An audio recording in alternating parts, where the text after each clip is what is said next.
Hello everyone, welcome to PW Pharma. My name is Pankaj Dagar, your pharma mentor. GPAT 2026 का admit card release हो चुका है।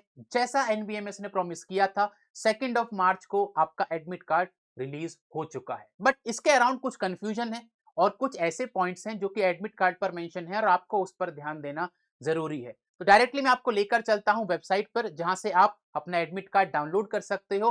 Plus आपको उन points को रीड आउट करूंगा जो बहुत इंपॉर्टेंट है आप लोगों के लिए, जिन पर आपको ध्यान देना बहुत जरूरी है।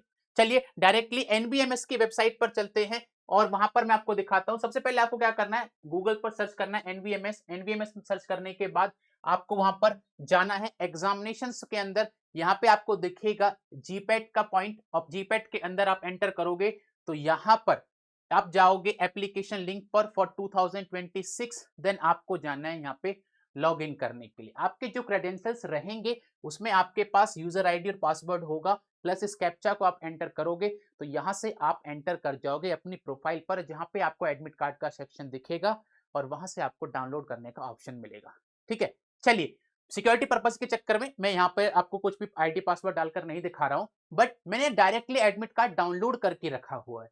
ठीक है, तो मैं आपको कुछ कुछ इंपॉर्टेंट इंफॉर्मेशन बता देता हूं कि वो क्या क्या इंपॉर्टेंट इंफॉर्मेशन है। जैसे कि आपको वहां अपनी कैटेगरी दिख रही होगी। इसके अराउंड एक कंफ्यूजन है बहुत बच्चों में जिन्होंने ईडब्ल्यूएस कैटेगरी से फॉर्म फिल किया है कि सर हमारे पे भी जनरल कैटेगरी दिख रहा है। So let me tell you, आपको चिंता करने की कोई जरूरत नहीं है। आपका यहां पर जनरल लिखना कोई फर्क नहीं पड़ता है। आप ईडब्ल्यूएस कैटेगरी से अगर बिलोंग करते हो तो आपको कंसिडर किया जाएगा। So no need to worry for that. ठीक है, उसके अलावा जो इंपॉर्टेंट चीज है दैट इज सेंटर कोड, और यहां पर एग्जामिनेशन सेंटर का जो एड्रेस है वो बहुत इंपॉर्टेंट है। प्लस जब आप अपने एग्जामिनेशन सेंटर के पास पहुंच जाओगे, अगर आपको डायरेक्शन सही नहीं मिल पा रही है तो उसके लिए यहां पर क्या दिया हुआ है, गूगल मैप दिया हुआ है। तो यहां पर क्लिक कर आप डायरेक्टली इसको गूगल मैप पे ओपन करोगे तो वहां से आप डायरेक्शन ले सकते हो टुवर्ड्स योर एग्जामिनेशन सेंटर। तो ये बहुत इंपॉर्टेंट चीज है। देन आप यहां पर देख पा रहे होगे 7 मार्च को एग्जाम होगा और रिपोर्टिंग टाइम क्या है आपका, सुबह 7 बजे। ये बहुत इंपॉर्टेंट चीज है। आपका रिपोर्टिंग टाइम क्या है, 7 बजे। Entry to examination centre close at 8:30 AM, यानी कि सुबह 8:30 बजे एंट्री बंद हो जाएगी।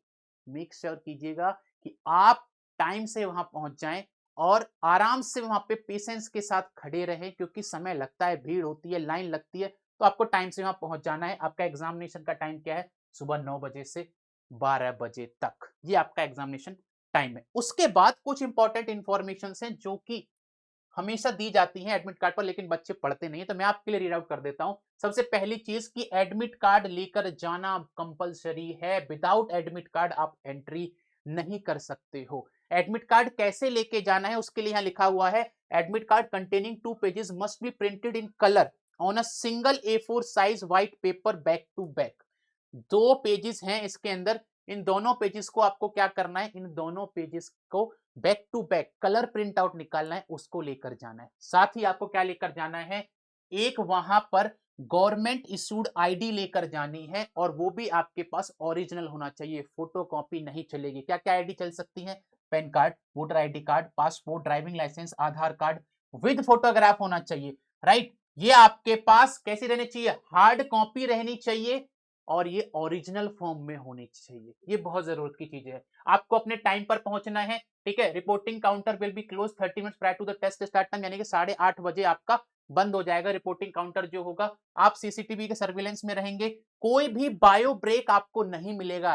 Late me repeat again, bio break आपको नहीं मिलेगा। आप एग्जामिनेशन सेंटर में एंटर हुए, आप अपनी सीट पर बैठे, उसके बाद आप वॉशरूम, पानी वगैरह के लिए बाहर नहीं निकल सकते हो। पानी आपके टेबल पे मिलता है, वहीं पर आपके पास बोतल में रहेगा, लेकिन आप बाहर नहीं निकल सकते हो। बायो ब्रेक यहाँ पर नहीं मिलता है। राइट, उसके अलावा इन्होंने बताया है कि आपको कोई भी वहां पर आपके जो भी बिलोंगिंग्स होंगे, आप बैग लेकर जा रहे हो या मोबाइल लेकर जा रहे हो, वो रेस्पॉन्सिबिलिटी आपकी होगी। एनवीएमएस का जो एग्जामिनेशन सेंटर होगा उनकी कोई रेस्पॉन्सिबिलिटी नहीं होती है। आपको खुद जिम्मेदारी लेनी है कि आप उस सामान को कहां रखोगे या फिर आप कैरी ही ना करो। उसके अलावा इन्होंने बताया है, ना तो आपको कोई भी ऐसी गैजेट हो जो कि इलेक्ट्रॉनिक गैजेट हो, जैसे कि ब्लूटूथ डिवाइस हो गया, या फिर आपके पास वॉच हो गई, डिजिटल वॉच, ऐसी वॉच आपको कोई भी नहीं लेकर जानी है। ये इंपॉर्टेंट इंफॉर्मेशन है यहाँ पर। जैसे कि कोई भी स्टेशनरी आइटम नहीं लेके जाना, टेक्सटाइल मैटर जो है। उसके अलावा कोई mobile phone, Bluetooth earphone, microphone, pager, wrist watch, health band, calculator, electronic pen, scanner, ऐसा कुछ भी नहीं लेके जाना। इवन आपको ना तो कोई खाली पेपर लेकर जाना है, ना पेन लेकर जाना है, क्योंकि ये सब चीज अलाउड नहीं होती है। कैलकुलेटर आपकी स्क्रीन पर ही रहेगा, तो जो भी कैलकुलेशन आपको करनी होगी वहां पर कैलकुलेशन के लिए आपको कैलकुलेटर मिल जाएगा। तो ये कुछ इंफॉर्मेशन है। उसके अलावा आपको मेक श्योर कीजिएगा, क्योंकि अभी शादी का ये माहौल चल रहा है, तो आप अपने हाथों पर जहां से खासकर आप बायोमेट्रिक करोगे तो उस पर मेहंदी वगैरह ना लगाएं, ताकि आपके बायोमेट्रिक में कोई इशू ना आए। राइट। उसके अलावा आपके जैसे कि wallet, goggles, handbags, belt, cap, gloves, ये सब भी कुछ अलाउड नहीं है। कोई भी ईटेबल आइटम, ओपन पैक, कैसा भी सॉफ्ट ड्रिंक, वाटर बॉटल्स, ये कुछ भी अलाउड नहीं है। Candidates will be provided a water bottle at examination centre, वहीं पर आपको पानी की बोतल मिल जाएगी। देन अगर इन केस किसी बच्चे का ये प्रॉब्लम है कि उसको अपनी दवाइयां कैरी करनी है, तो आपको उसका प्रिस्क्रिप्शन भी कैरी करना पड़ेगा। अगर आपके लिए वो जरूरी है दवाई उस टाइम पर एग्जामिनेशन सेंटर में बैठते हुए, तो आपको प्रिस्क्रिप्शन दिखाना पड़ेगा। तो ये सारी चीजें हैं जो कि बहुत इंपॉर्टेंट है आपके लिए। ठीक है। उसके अलावा मैं आपको बता दूं, ड्रेस का एज इट इज कुछ नहीं होता है कि आपको कुछ कंपलसरी कि यही पहन के जाना, ये नहीं पहन के जाना। आप ऐसे आइटम लाइक वियर कीजिएगा जिसमें आप रिलैक्स हो सके, क्योंकि एक रूम के अंदर बहुत सारे लोग होते हैं। एसी रहता है लेकिन उतना काम नहीं करता। जितना आप कंफर्ट फील कर सकते हैं उस तरीके की आप ड्रेस उस टाइम पे वियर कीजिएगा, वो आपके लिए बहुत जरूरी रहेगा। बाकी उसके अलावा टेंशन फ्री जाना है, रिलैक्स माइंड के साथ जाना है, चिल होके जाना है। और ऑल द बेस्ट आपके एग्जाम के लिए। आज की इस वीडियो में इतना ही। Thank you everyone.